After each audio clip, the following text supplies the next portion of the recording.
Okay, now we start. Okay, we are starting now. You see the presentation slide that I have on my screen? Yes. Yeah. Okay. So thank you very much, Muhammad Noor and also Dr. Nur Arfah for joining this online conference to call. This is the third installment of International Conference on Business, Technology, Tourism, Education, Engineering, Culture, and Social Science 2022. This conference was supposed to be held physically, face-to-face, at the Everyday Hotel Putrajaya. That is our our normal venue for our conference in Putrajaya. Just to share with you, our conferences is scheduled around 4 venues: Putrajaya at Everly, Penang in the Baby Hotel in Penang, Langkawi in the Baby Hotel Langkawi, and also in KL at Tamu Hotel, Tamu Hotel and Suites in Kuala Lumpur, Kampung Baru. Okay. So welcome to this conference. Before we start, let's go through to this simple agenda. We're going through the registration. You are signed in already. Our record show that you are registered already to this conference online. I will do a little opening. Should be finishing around 2:20 or probably before that, and then we'll have our presentation session. We may have Q&A also at the end of each presentation. We want to save our question and answers towards the end of the conference session. We should be finishing before 5 if only 2 or 3 of you actually joining this conference. Okay. Okay, so there's the list of the name that we have. Since there are only 2 of you now, we don't have to follow strict order. We should go first, we should go second, and so on. So Associate Professor Dr. Nitipon is supposedly join because she asked actually about this conference yesterday. Same also with Saisuda and Dr. Yusuf. I don't know. I don't receive any email from them. Check.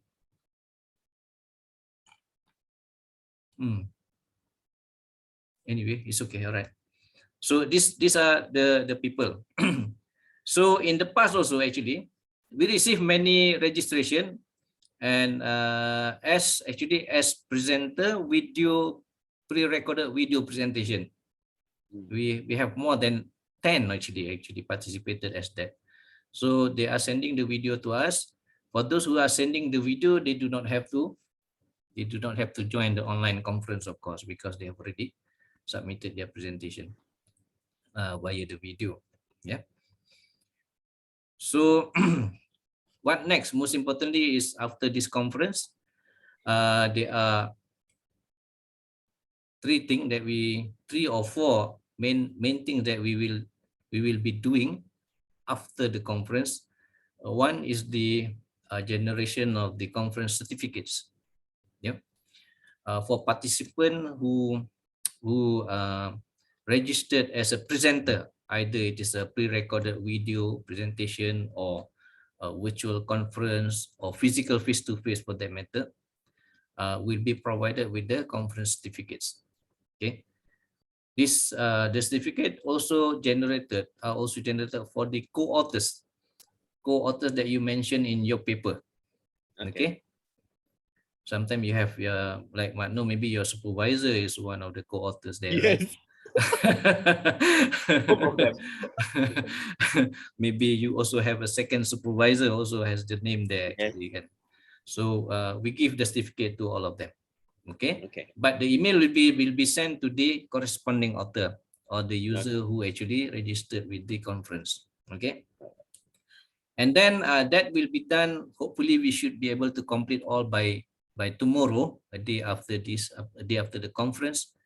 And then for those who submitted their video, we will be publishing the videos in our YouTube channel.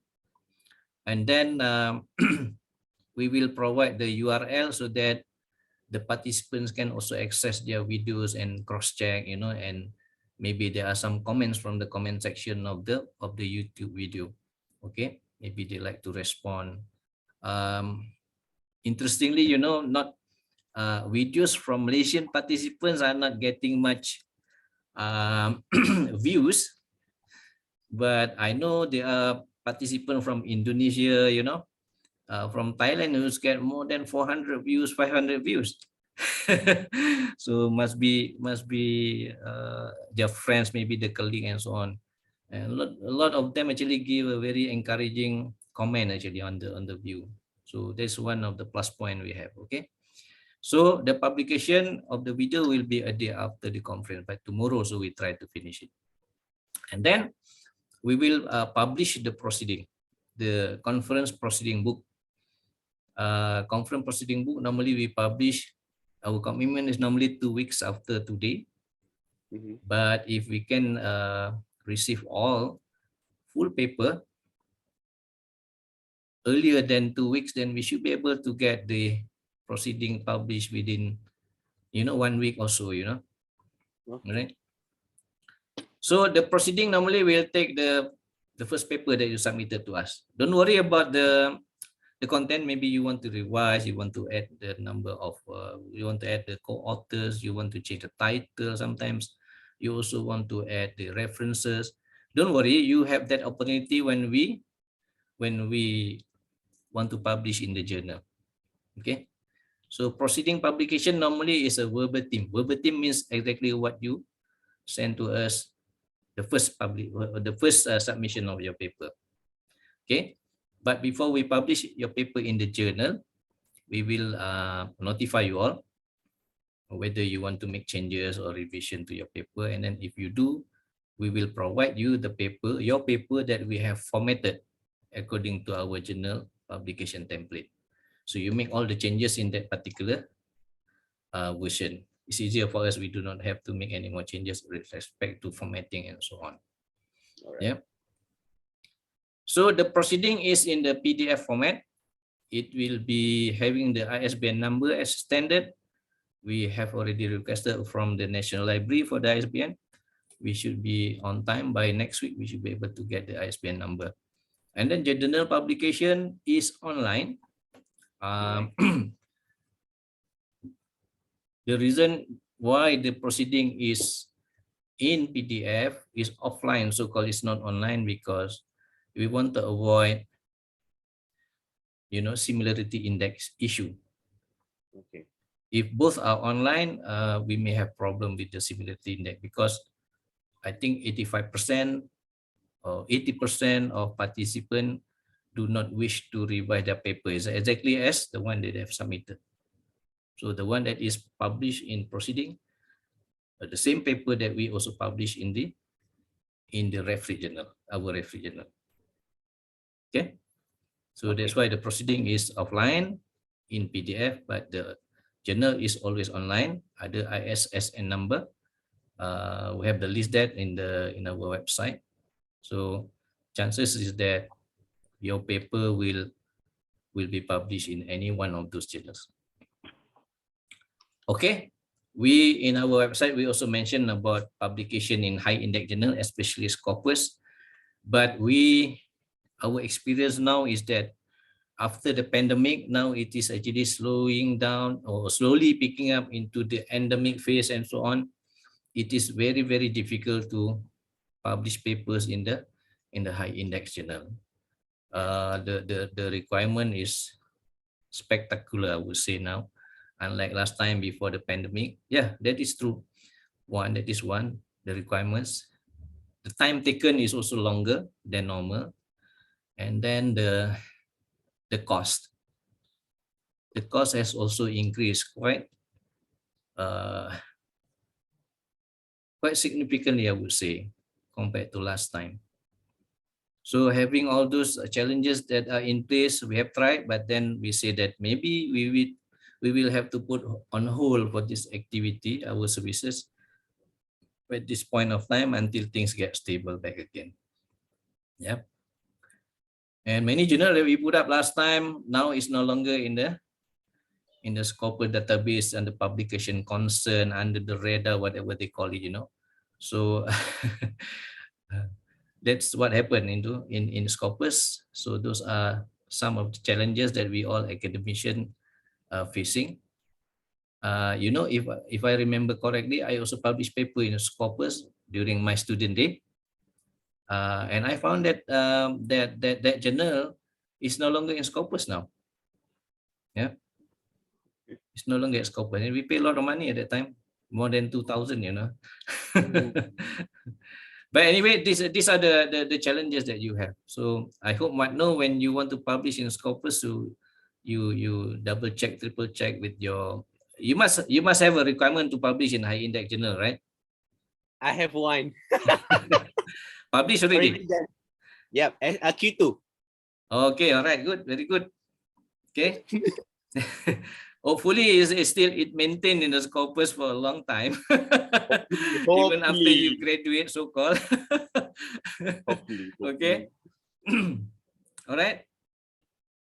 So these are the a sample of the certificate, okay, that we will be providing to you in a PDF format. It's going to look like this. We have a logo here, and then the certificate as participation as presenter. You all as presenter. This is the title. These are the title of your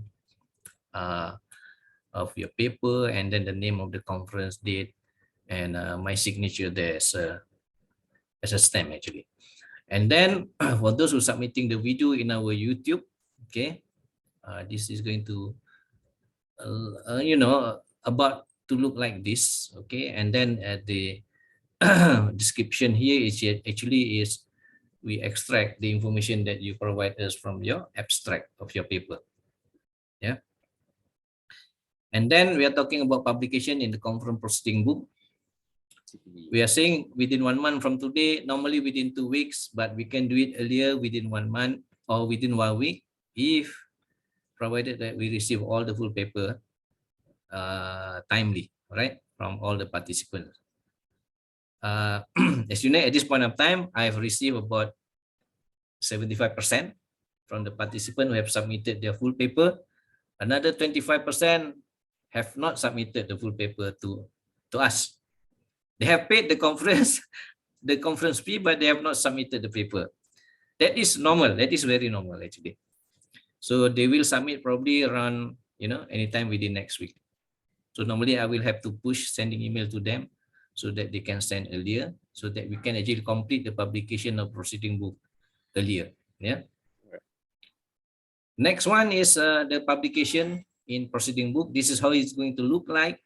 This is the main page of the proceeding. This is the copyright page, preface page, abstract, and then the table of content over here. Yeah. And then followed by the paper in the alphabetical order from the title of the paper. Okay. Okay, in the referee journal, within 1 to 3 months, according to our commitment. But if you all know that we have already mentioned that our publication is 4 times a year. In March, in June, September, and also December. Today is in June. Okay, today is 18th of June. So actually, I want to publish all papers submitted in this conference in this particular issue, in this June issue. Yeah. So I'm targeting maybe by middle of next week, I should be finishing with the proceeding book. And then by the end of the week, I will be sending an email to all of you. I put the title pre-journal publication. This is a request for you, whether you want to change, revise, or whatnot. If you don't, then we will publish what you have in the proceeding into our referee journal. All right. So there will be the list of the paper, the list of the corresponding author, and then the target journal, the journal name, and also the ISSN number. Yeah. Okay.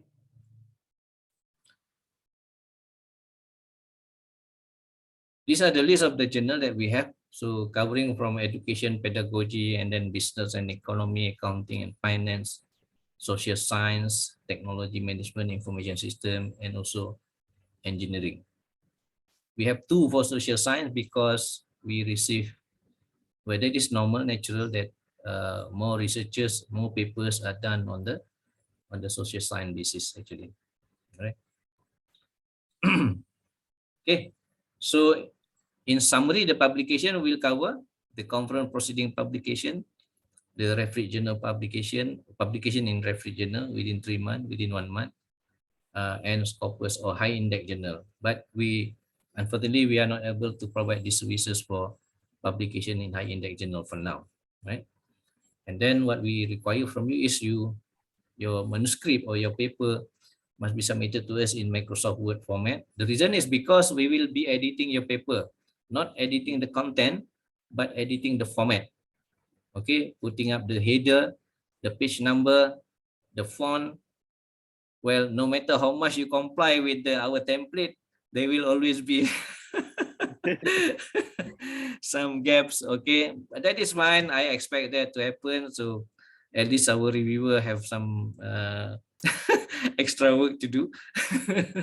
Okay, that is fine. But we encourage, we appreciate if you guys participant can actually follow the full paper template that we provide from the website. Okay, I always have Malaysian authors participant are fine. They are good. They are complying. But I really have difficult time from our neighbors actually, from Thailand, Vietnam, even Indonesia. Okay, but understandable. I mean, maybe their command of English may not be as good as we are actually.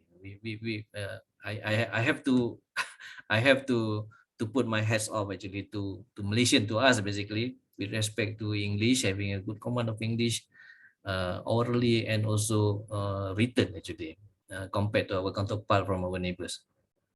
That is factual, and that is glaringly visible when we receive papers from them actually.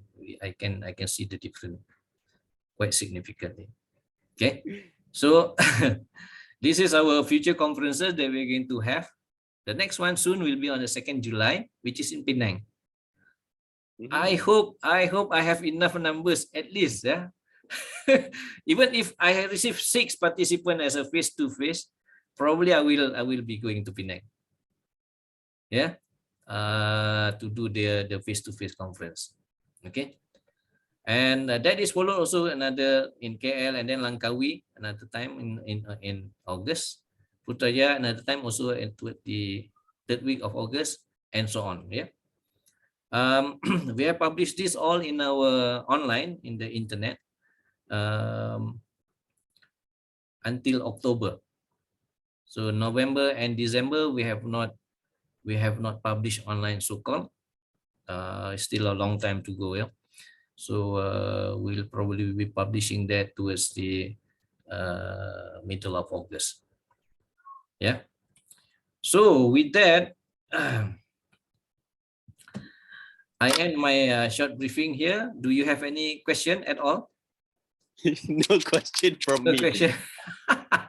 You can't wait to present. You can't wait to present your paper, I guess.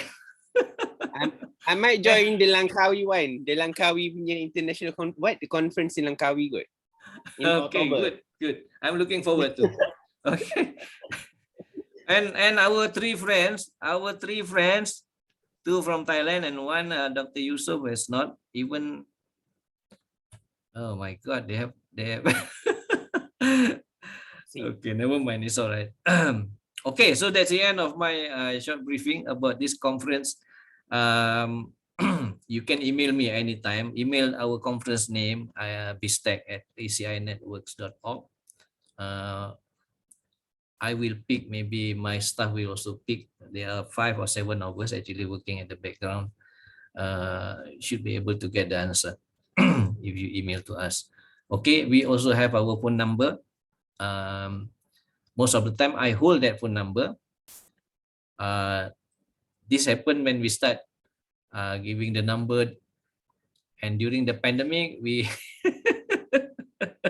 we have to cut short some of the stuff. We have to temporarily release them because of the cost constraint, and also actually there isn't much submission from the participant during the pandemic time. Okay, so now things start to picking up again, and I hope we'll get a full-blown kind of situation in next few months time. Okay, so next come to the presentation session. Who want to start first? Dr. Afar ke saya?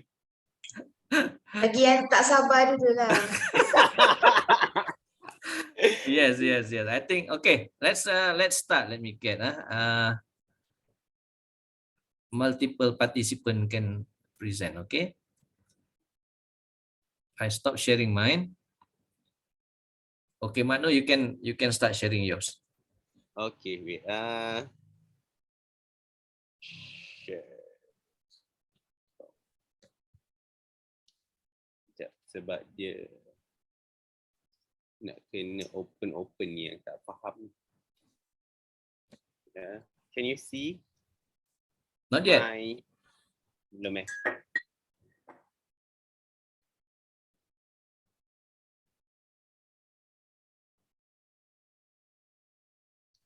Can you share? Wait if I try to share, but usually I use Google Meet. This is the first time I use Zoom. Oh, okay. So yeah, you are used to Google Meet. No problem. It's about the same. I think the experience is about the same. Zoom will not be able to record the content of the screen. All right.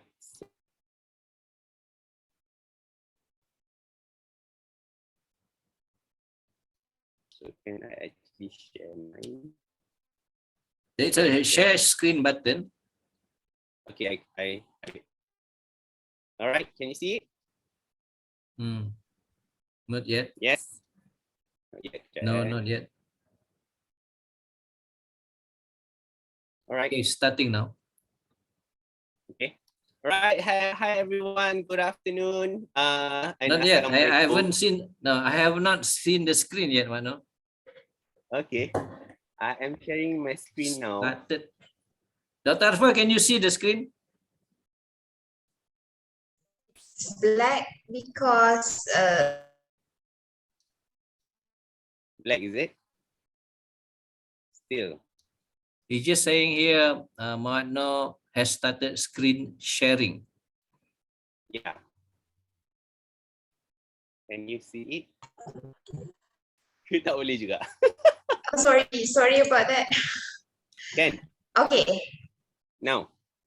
Doctor? Ada nampak. Ada. Yes, I can see that. You can see. I have not seen it. Boleh tak? I have already shared the screen. Yeah, I can see the role of Malaysian food attributes and contents in person. Yes. With a lot of food. Now I can see. All right. So Assalamualaikum and good afternoon to our chairman, Dr. Sapi, and also Dr. Nur Arfa. Okay, my name is Muhammad Sanid from Tunku Abdul Rahman University College. So I'm a chef lecturer at the university. Currently, I'm pursuing my PhD in the field of data collection. So this paper or this research is one part of my study. Okay, so the title would be the role of Malaysian food attributes and contents in fostering Malaysian gastronomic tourism. So my area would be in Malaysian gastronomic tourism. So my co-author would be my main supervisor, principal supervisor would be Professor Dr. Ramli Mustafa, and also my co-supervisor is Dr. Suryani Muhammad. Both is from MUPSI. Okay. So this is my table of contents. As you know, as a chef, there's a lot of food. So yes, I actually highlighted our very unique kind of food in most of the time in my presentation. So as for the table of content for today, I will start with the introduction, and then I will go for the research objective, the literature review, methodology, results and discussion, as well as the conclusion and the references. Okay, so as for the introduction first, So Malaysia is actually known for its cultural and natural heritage, has been what we call famous as the top tourist destination in the world. So from the trading, exchanging, and replenishing of stocks, we have actually it is not surprising to see the blend of food coming in and out from our so-called where is it? It doesn't go out. Oh, it goes out, is it? We lost the screen. Yeah, I lost the screen. So this is it. Okay. Is it? Okay. All right. So from the trading, exchanging, and replenishing of stock, we can actually see the blend of diversified cultures as well as plethora of cuisines and also beverages representing the culinary diversity of this multiracial country. And when it comes to COVID-19 pandemic, which actually hit the global tourism industry in Malaysia, we, however, has managed to survive this pandemic because the domestic tourism in Malaysia alone during the pandemic has generated about 38.6 billion of tourism receipts for the year 2020, meaning that over here, our so-called tourism and hospitality industry has survived quite well, right? And then additionally, from the GVT, which was contributed by retail trade, it was followed by food and beverage component with 18% and another 14.4 comes from country-specific tourism services, which is included the travel agencies and also the hospitality industry and also the food and beverage industry. So this comes from the Malaysian Tourism Satellite Account 2020. So when it comes to the research objective, this is my research objectives. First would be aiming to foster Malaysian gastronomic tourism. The research objective of the study is as follows. First is to identify the methods of how Malaysian food attributes and contents was conveyed through the marketing materials. So marketing materials in Malaysia, most of the time it comes from the brochures as well as the websites and even some from YouTube. So second would be to investigate the type of local food attributes and contents which was being utilized through the marketing materials. And the third research objective would be to understand the role of the local food attributes and contents that will eventually lead to revisiting of international tourists to Malaysia. So even in Malaysia, from the local perspective also, we actually come in and out from different states just to visit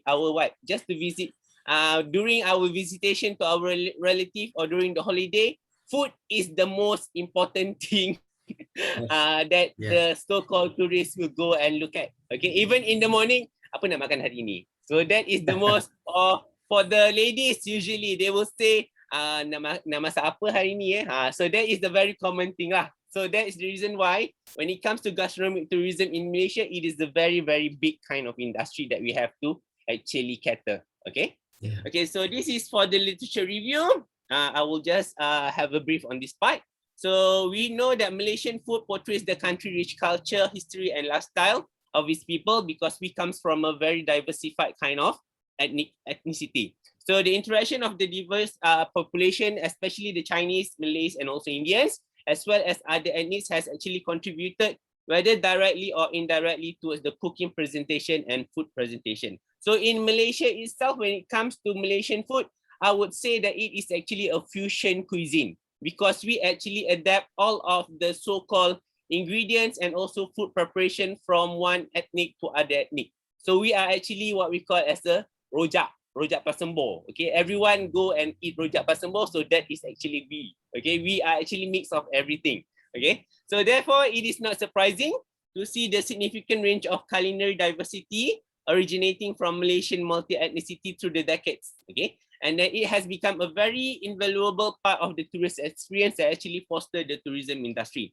And then additionally, the local food attributes and contents has the potential to attract international travelers to visit the country. Even some of the YouTubers who actually come and visit Malaysia, they already say Malaysian food is among the best in Asian. Okay, actually it is the best lah compared to Indonesian and also Singapore and Thailand. Okay. And then in recent years, there has been growing interest towards the topic of gastronomic tourism. So the term, which was witnessed far less than both culinary tourism and food tourism, focused more on the term of the place of food within the culture of and also the lifestyle of the society. And then as the gastronomic tourism grows, more food-related products such as food and wine routes, food and travel literature, along with travel packages, okay, related to food and dining emerges.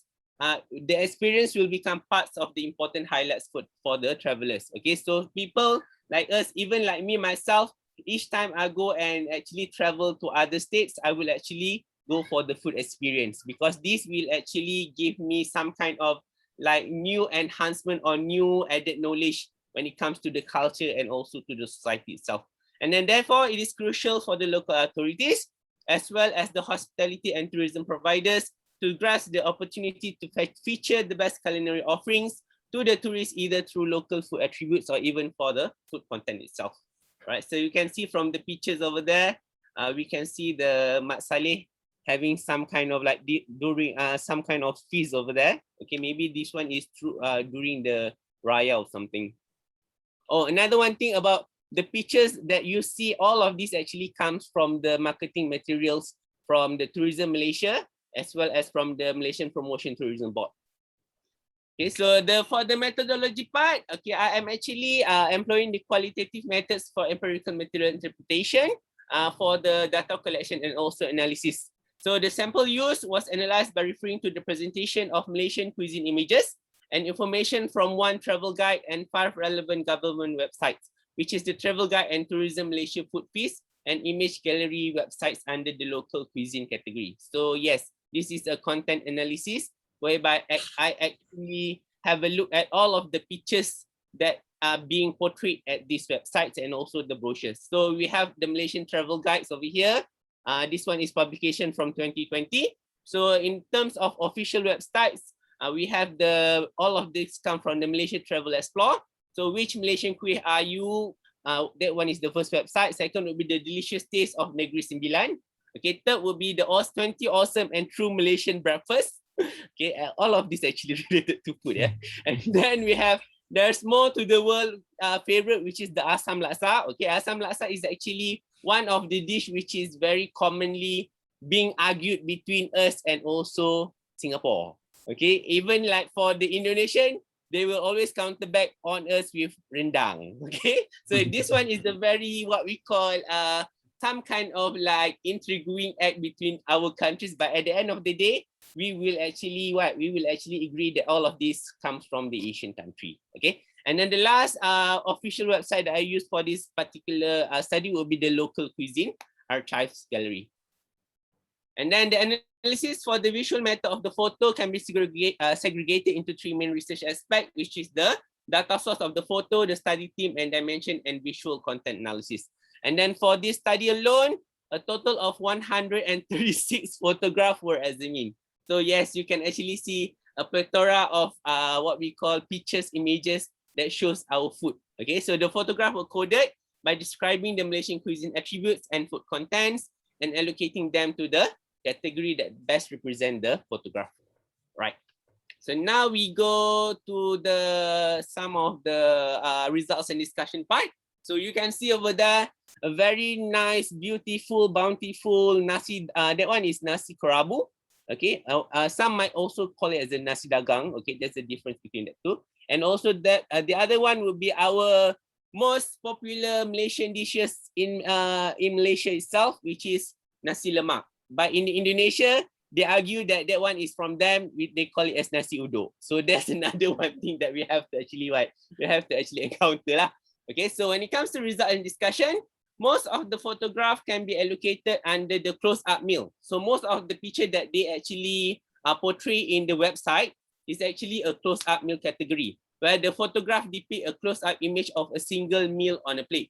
So isolating the meal from any social and cultural significance will generate interest in the cuisine and the destination. Even like this, the current one that you see, when you see the nasi dagang and nasi lemak, yes, you are some kind of mouth watering coming out from your feelings. And then additionally, the photograph will also enhance the feelings of craving, okay, as the viewers are focused only on the meal without no visual noise influencing the readers, okay.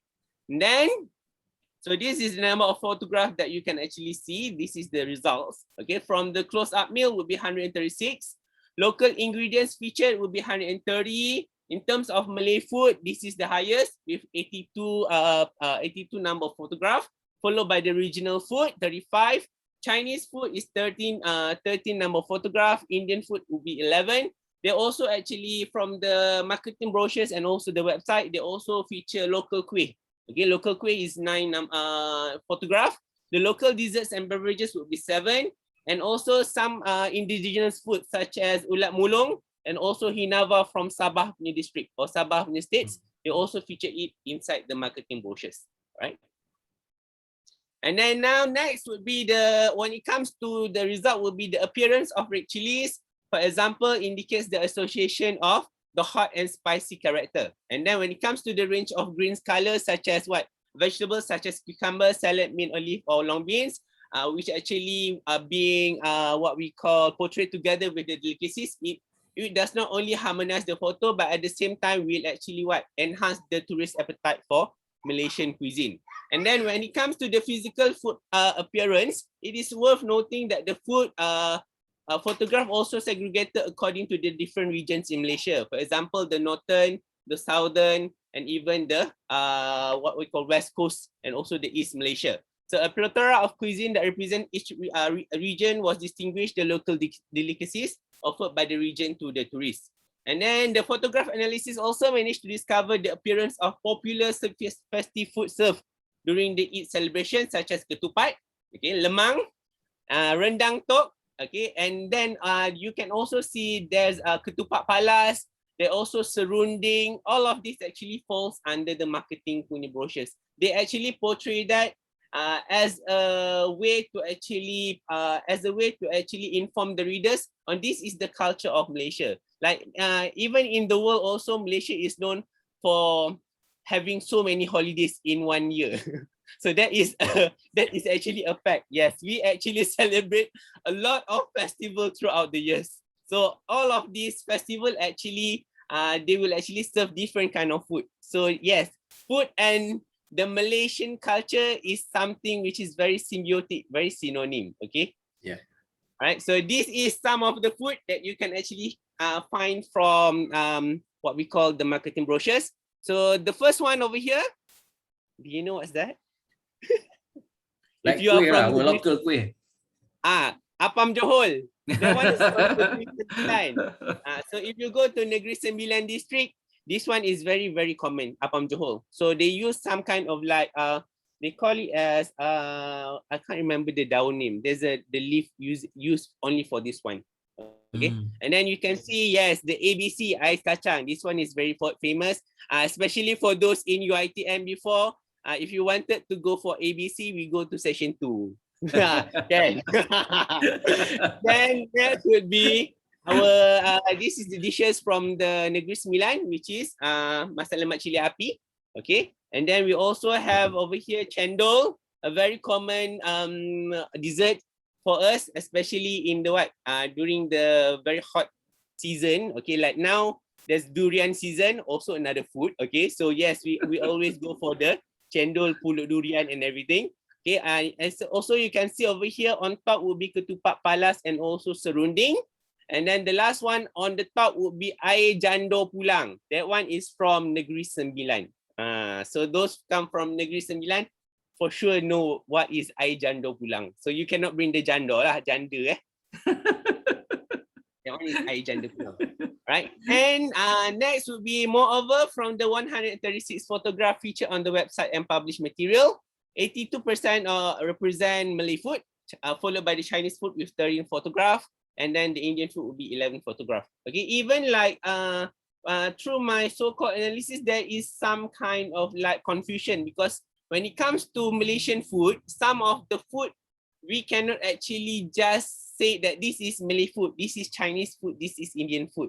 Okay, because at the moment everybody can actually cook the same kind of food. Okay, like even if you go to the Chinese restaurant also, they serve you nasi lemak.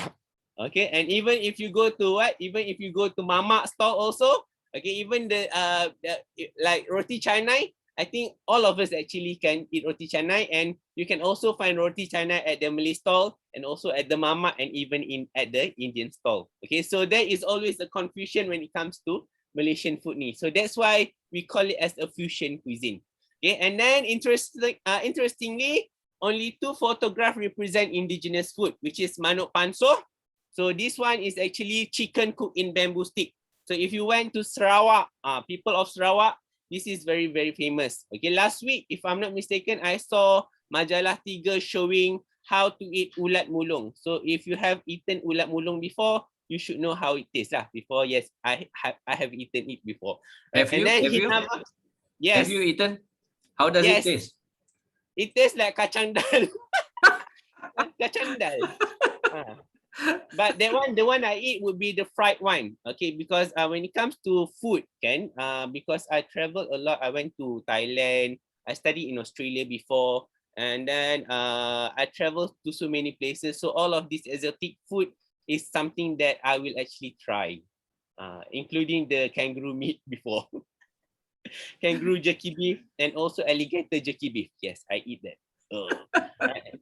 Okay, and then and then on top of the manuk panso is what we call as a hinava, a type of local salad dish made of fresh fish and local ingredients. So this one, it comes from Sabah. So such as lime, onion, and chili, which is probably aimed to tourists who seek adventurous food experience. So this is what we call as more on the food neophilia for those people or for those tourists who actually seek adventure food. Okay, like even if you go to Indonesia or even to Thailand, they will always have this kind of food that will actually cater for those people who look to something very, very unique or very, very what we call it as adventurous people. Okay, so before this, if you watch Anthony Bourdain, okay, delete Anthony Bourdain, or some of the chef celebrity, they actually have this own, they have this kind of food program just to actually go for this kind of food. So this is what we call as the adventurous food lah. Some people might not go for this kind of food, but for those who are actually food enthusiasts like me, yes, I will actually look for this kind of adventurous food experience. Okay. All right. Okay, now we go for the conclusion part.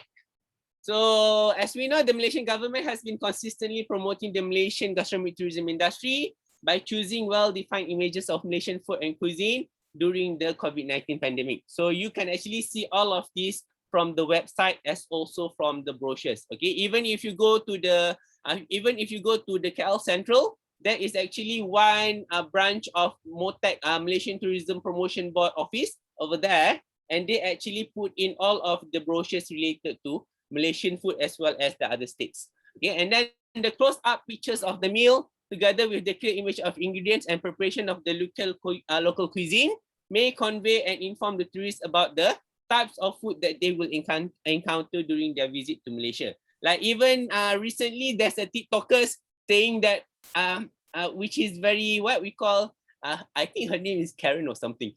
She is very excited when she come to Malaysia because she thought that we, the third world country, doesn't have this kind of facilities, all of the pavilions and all of this exciting food. So when she actually come with her family to Malaysia, she said, wow, she actually promoted Malaysia through her TikTok, which is very good thing to do. So this will not only create awareness among the tourists, but also provides a better understanding of the Malaysian cuisine identity as a tourist destination. And then throughout the years, food experience have been the main focus of the relationship between tourism and gastronomy, especially in creating images of gastronomic destination. Okay, Malaysia also, if you actually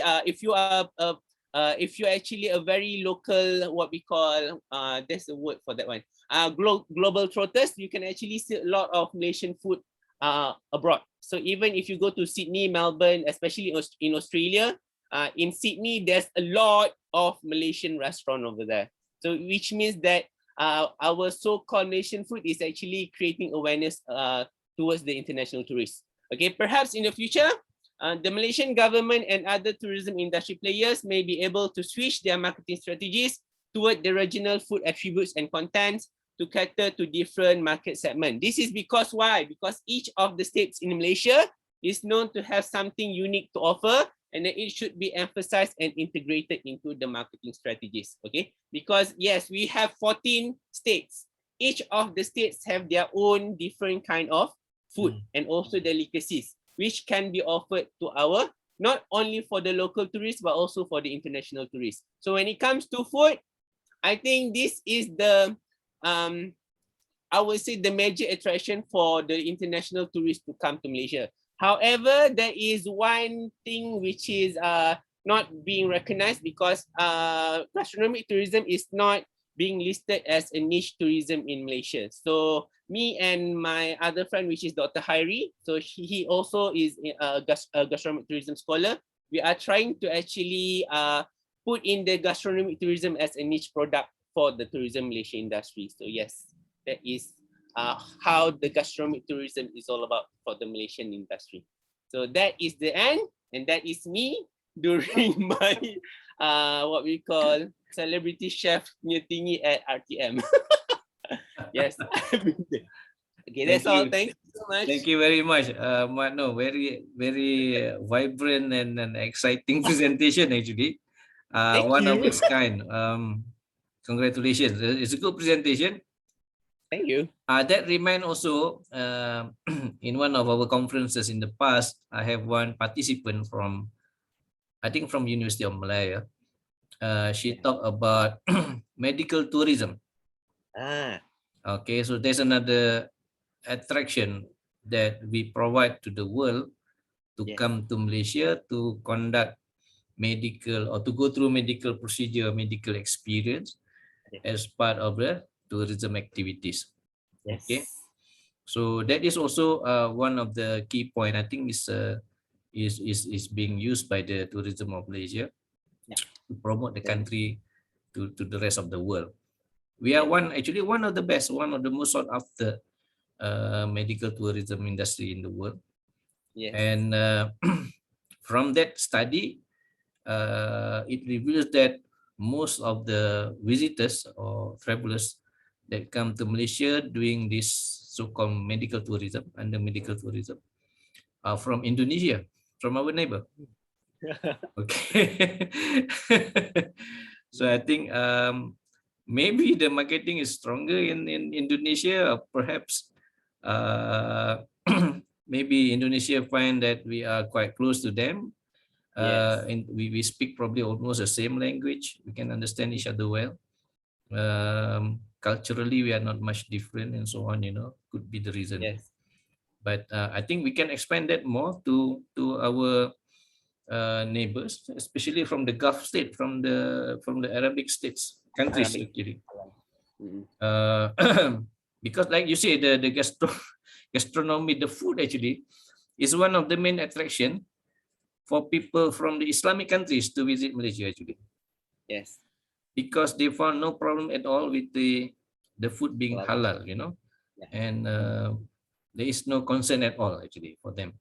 So that is one of the most one of the main factor that attract people to come, especially from the Islamic countries, to Malaysia, to visit Malaysia. So Dr. Nurafa, do you have anything to feed as a feedback to this presentation from Matno? No, I'm just amazed with all the pictures.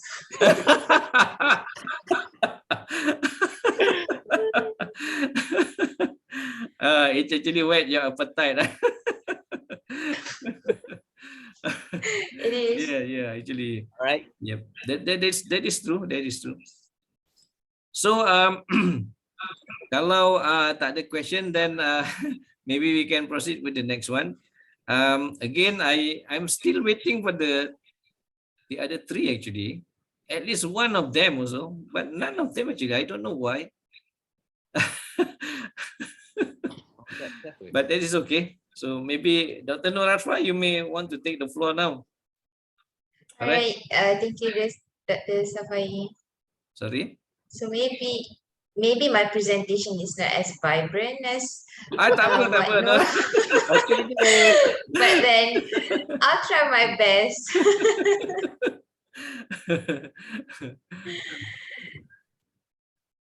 All right. Can you see the screen? Yes, we can. Yeah. All right. So thank you, Dr. Safai, and good afternoon to everyone. And especially I had a very interesting session just now by looking at the pictures from the slide from Yeah. Matno. Yeah, so now allow me to present the topic here is on novel patent litigation scheme in pharmaceutical industry. So my name is Nur Arfa, and I'm from Aisha Ayub Graduate Business School in University Technology Mara, working with Yoshiyuki Matsura from Graduate School of Innovation and Technology from Yamaguchi University in Japan. All right. Yeah.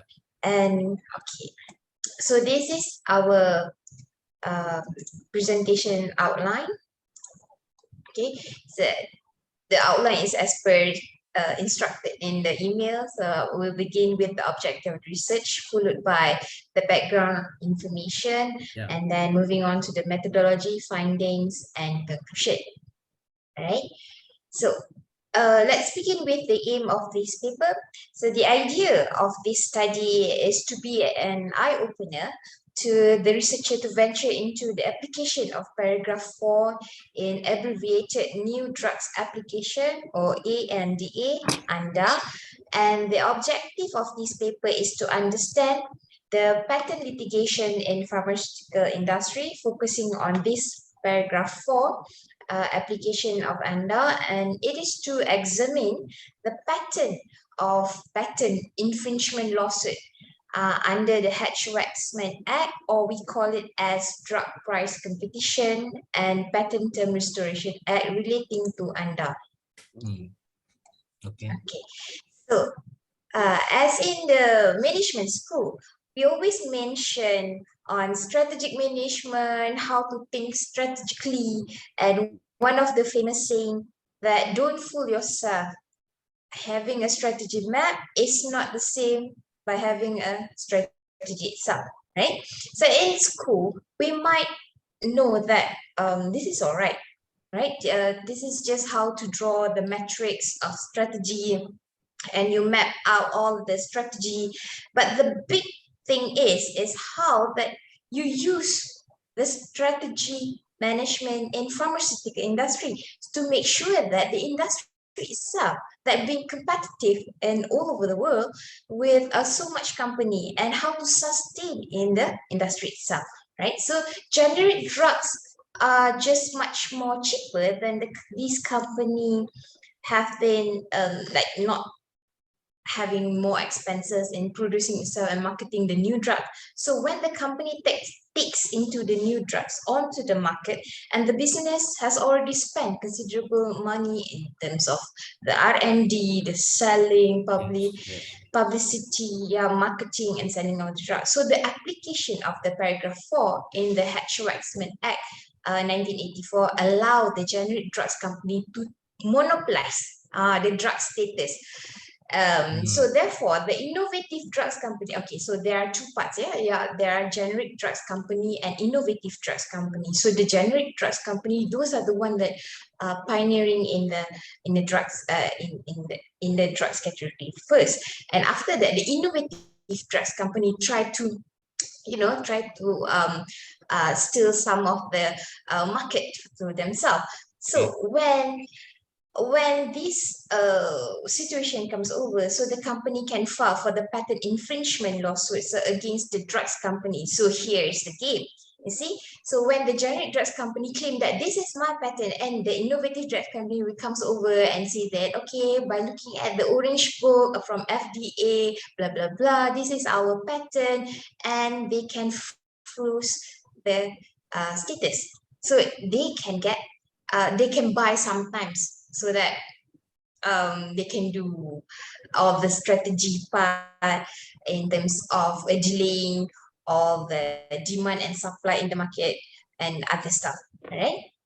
So by having this kind of delay, then the FDA will need to check the approval of the patent application. And as you can see in the slide here, there are 30 months, 180 days, 40 days, 45 days, and 20 days. So this delay has give some sort of advantage to the innovative drugs company to make fully utilize that. Okay, this is our time. This is the way that we want to do it, right? And then it depends on the agreements. If they go to court case and they have something to do with outside the court and how the agreement stay comes in, and what they discuss on. All right, but then for this reason, then it started the starting point of the argument in terms of infringement issue in the ANDA content itself.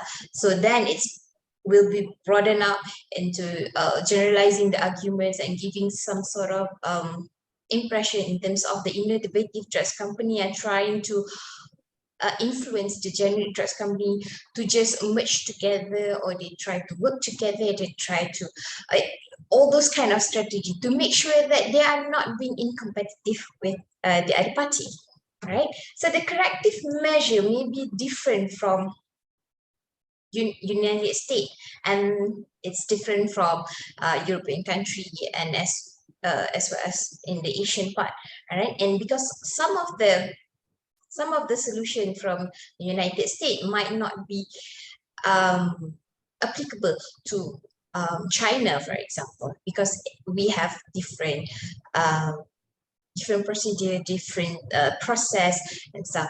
All right. So in terms of looking at all the cases, yeah. Now we are moving on to the next part, which is on the methodology. We analyzed that the patent litigation from 2000 up to March 2022, there are about 94% of the cases settled by certain agreement by both parties, yeah, generic drugs company and the innovative drugs company, which they settle it out court. This is based on Lex Machina, and the database has given us the summary judgment from each of the case, and we have all the database and come up with the patent code. Yeah, for example, what happened in 2000, and you can see the cases are getting upward, and it spiked from 2011 to 2012, which means that in this transition, it happens like in the orange book, there are many patents expiring in 2011 to 2012. So when the patent expired and the transition made here means that the innovative drugs company can have the opportunity to attack the other company as they are infringing their patent. So this is where the strategy began. So who started the strategy? Of course, we can see throughout the database, because from 2000 to 2022, there are different sort of pattern we can see, because there are companies that try to manipulate the other company. For example, company A try to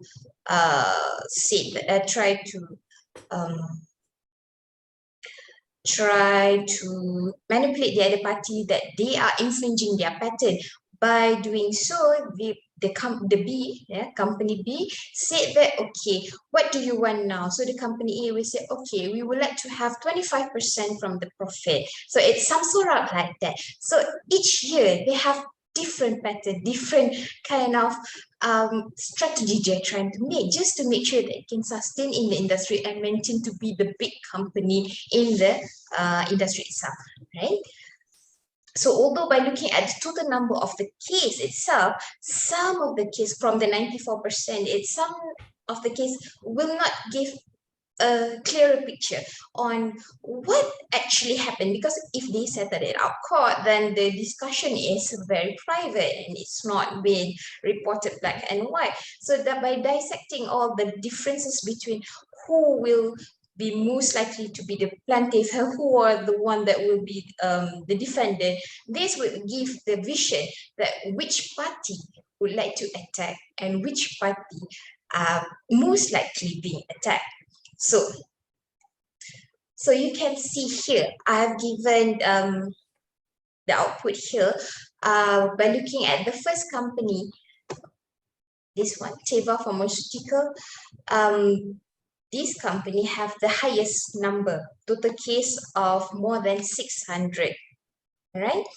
From the year 2000 up to March 2022, and they always be the defendant. Means that other company like to attack Teva.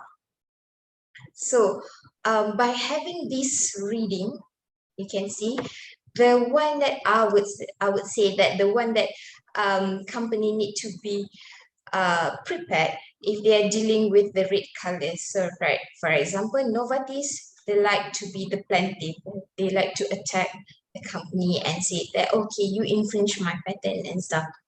All right, so this has been the eye-opener to this research area, to make that when we dig in deeper, all the cases happens here, it makes that, okay, we need to study more on this pattern. All right, so there were about 79,000 cases, more than 79,000 cases from 2000 to March 2022, and each year, yeah, you can see that it begins from like 2000, it range from 2000 to 6,000 cases being reported, but I'm not sure.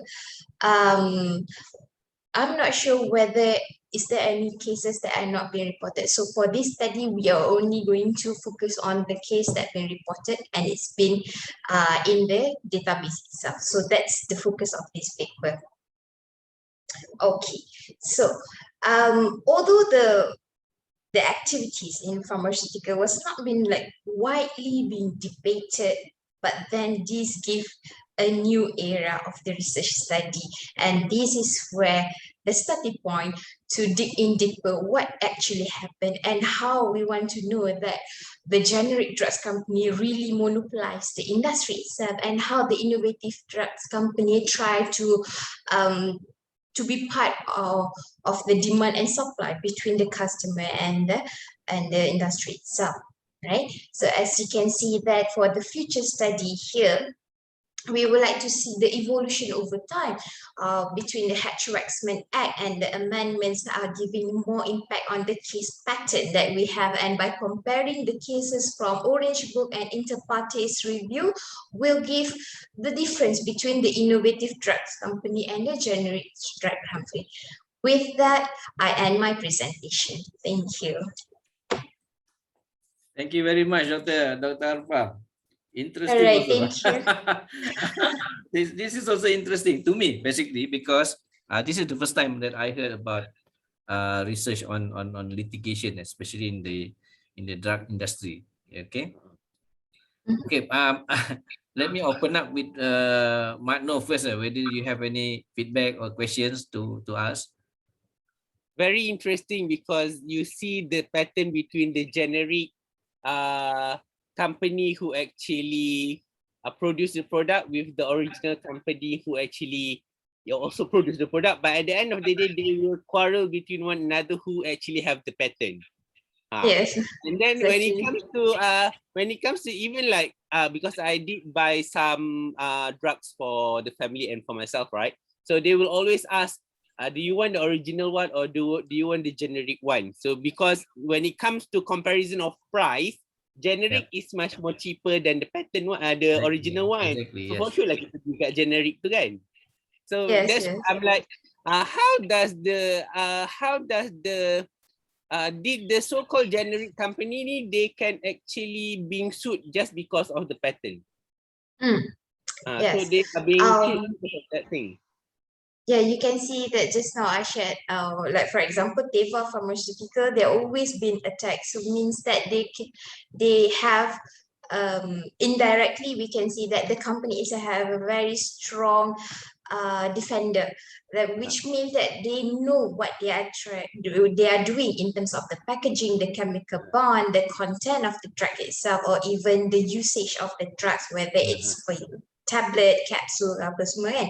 So when the generic drugs company being sued from the innovative drugs company. Sometimes the innovative drugs company will win the case, especially when they're looking from the inter partes review, and the FDA will say that, okay, the generic drug company actually expired the patent, and the patent is now being changed to another owner, and the owner will claim for it, and the story goes on.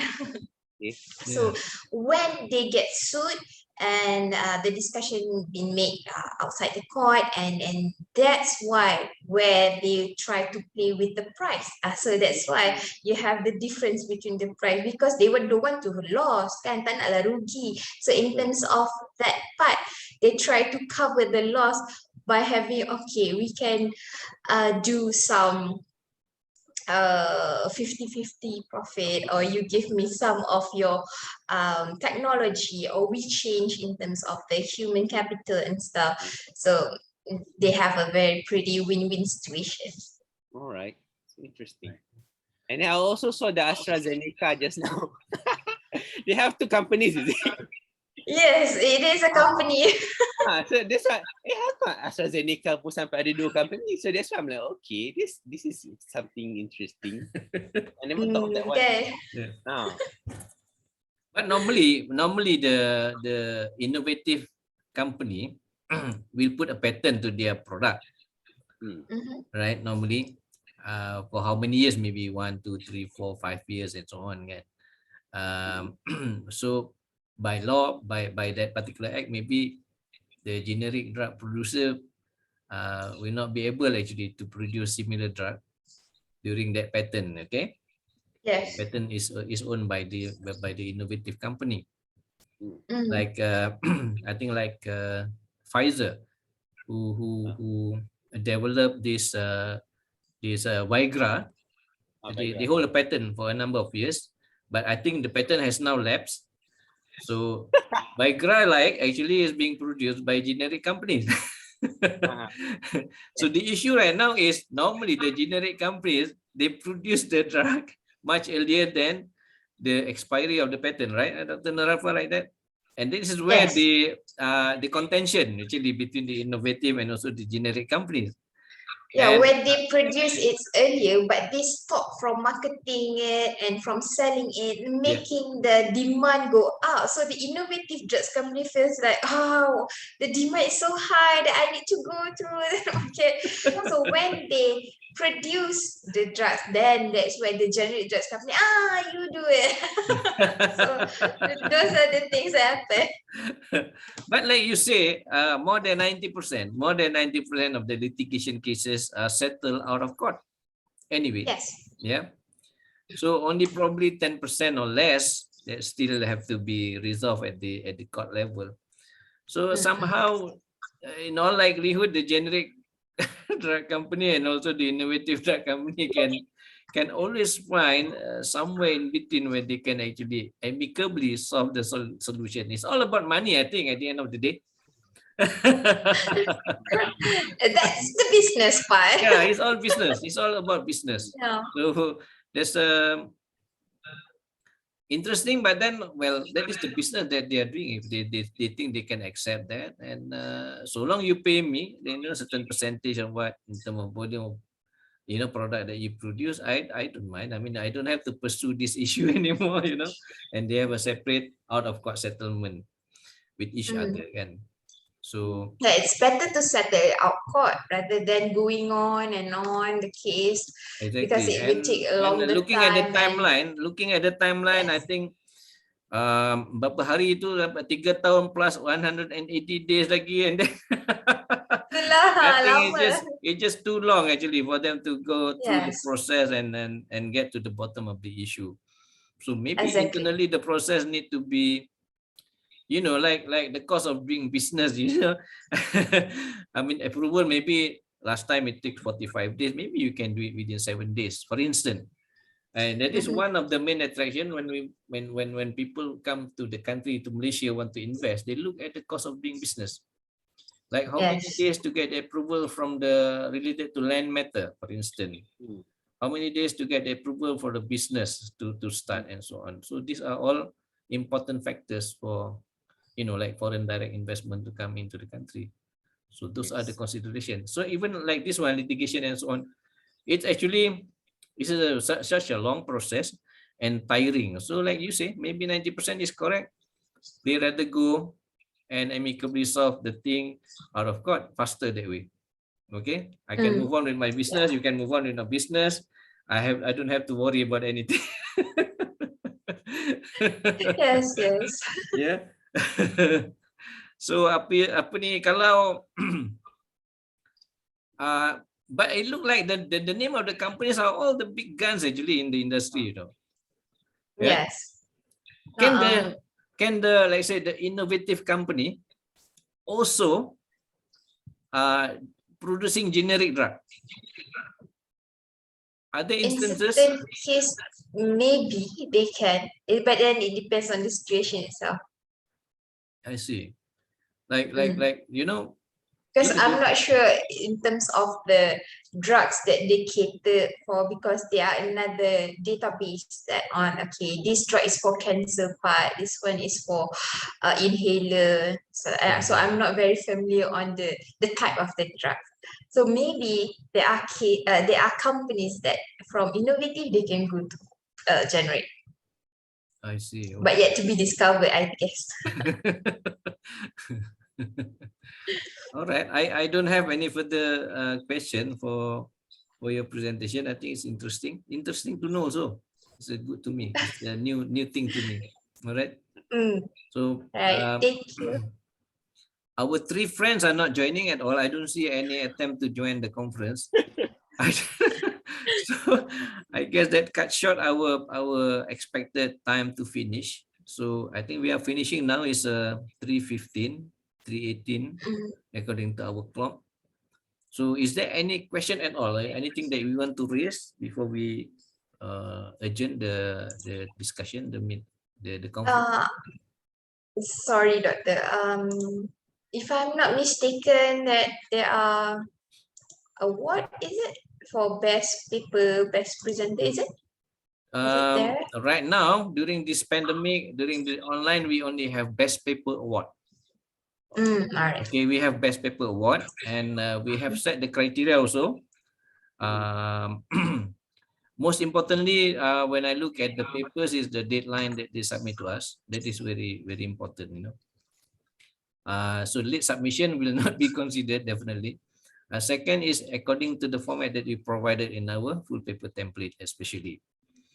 And another thing is all being equal, we look at the so-called the novelty and also the contribution to the body of knowledge, we call it. If it is new finding, it will be given more point actually to extending to the existing finding that you have. That's normally our reviewers, because our reviewers are also lecturers like us. they have gone through a process of reviewing and so on, so they know actually which one is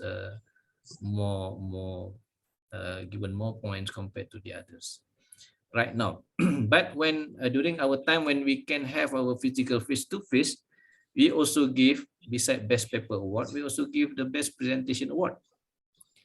Okay, at the end of the conference, normally towards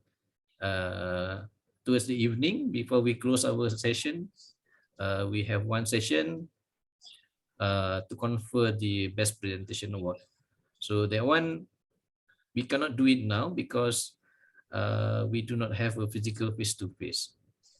All right, but there is a but actually. For the best paper award, depending on the number of papers that we receive during at each of the conferences, if we have many papers, we can also provide, and we have done that, more than one award actually. Okay, we can have 2, probably even 3 that will be given the best paper award. Yeah. Very important actually. I understand to participants, not only from Malaysia actually, from the Philippines, from Indonesia, from Vietnam, actually they are looking forward to have this certificate. Not only certificate that you get, you will also get a letter from us, appreciation letter, about the award. That is probably valuable also to you, to researchers especially. Not so much about from the existing research, basically to support for you people if you want to get additional grant and so on. Exactly. So like Mano, maybe you should be getting a bigger grant actually to do more research about gastronomy things actually. Because that is one of the key point. I think the tourism industry maybe should be able to provide money for that, because you're doing this research. I'm using my own money for my PhD. No, not at this time, of course, definitely. But I think the grant is provided by the Ministry of Higher Education. But the certificate, definitely the best paper award, the best presentation award, support actually, just support that your application for the grant actually. We understand that. I'm also from that. Okay. Any other question? Nope, for me. All right. So this is probably the end of our presentation session. I hope I can cross path with you again in the near future, in our future conferences. I really hope, actually, I'm looking forward to have face-to-face conference. I've missed that. I miss that time really. Yes. I miss that time so Very. much. Yeah, I think that is the best actually, best avenue. So-called when we have a face-to-face meeting, and then we can actually get more personal, to among each other. But I hope we can get that soon, if not later. Considering the pandemic that has passed, we are now entering the endemic stage. We hope to get more people, especially our friend from the other countries, to travel to Malaysia. So I hope the gastronomy thing, and then the medical tourism and the other promotion from our tourism board will will attract more travelers actually to come to Malaysia. Yeah, because for international participant in this conference, I think the attraction is actually to come to Malaysia as a traveler. As a tourist. Yeah, as a traveler. The presentation, the conference is basically to support the support their reason actually, or the to get the application and funding and so on actually. But that is okay. I mean, that is fair. It's a fair. You come here on pleasure and at the same time doing business. That is fine. Okay. So, okay, that is the end of our session today. I thank you, Muhammad Noor. I thank you, Dr. Noor Arfa, for joining this session. Small, but I think it's very, very interesting. We can get deeper discussion, we can know each other much better compared to when we have 10, 15. I think we are not getting any chance like this,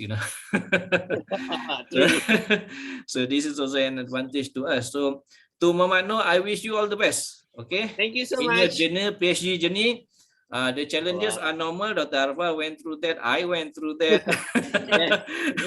We get nervous during the Viva session and so on, but that is normal. I mean, that is normal. You treat this as it's business as usual. So long you know what you're doing, so long you know you have a good data to support and so on, you're on the right track. Okay. All right. But keep your relationship with your supervisors intact, tip top, 100%. That is most important. Okay.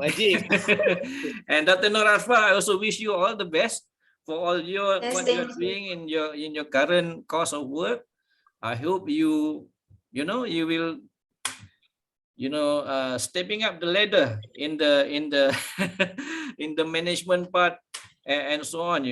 Hopefully nanti you boleh jadi professor kan. AP. I think we are all looking for that lah. Actually, professor is the ultimate lah kan. Kalau dapat tu memang lah. What else can you ask kan? Yes. What else can you ask? It is the ultimate lah. So I wish you all the best actually, Dr. Noor Arfa. Hopefully we can achieve there, we can reach there, we can arrive there before kita punya time expires lah, so called kan. Okay. So thank you very much. I hope to see you soon again. Assalamualaikum warahmatullahi wabarakatuh and goodbye. Thank you. Bye. Thank you. Good day.